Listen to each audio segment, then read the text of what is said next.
Touchdown, Tayug. Toyota Fortuner 2005. Check natin, trouble natin. Nagda-drop yung battery voltage and charging ng alternator. So, i-check natin. So, tapos check na rin natin yung belt. Maingay daw. May squeezy sound. And yung ano niya, hindi level yung auto tensioner. Hindi level yung belt. Tagal niya tumarga. Kanina, tagal ng 11 volts. Ayun, nag-12 na pero hindi na siya tumataas.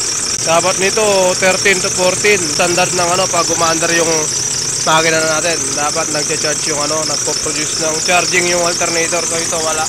Auto scanning tayo ng Toyota Fortuner. Galing pa pala sa celebrity owner to. Sasakyan. Nasahan natin battery voltage. Na-accurate natin din sa scanner. So check din natin sa multimeter. Ganun talaga Alternator issue, hindi nagcha-charge. Mas maingay. Tignan natin yung sa loob, yung nakailaw yung battery indicator. Nakailaw nga battery indicator, so 12 volts, okay yung battery. Ang problema niya, yung mismong alternator, nag-charging. Toyota Fortuner 2005, automatic transmission. So yun Doc, na-trouble natin.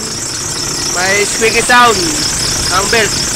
Paring sa mga idler bearing or pulley, alternator pulley. Toyota Fortuner, so yan.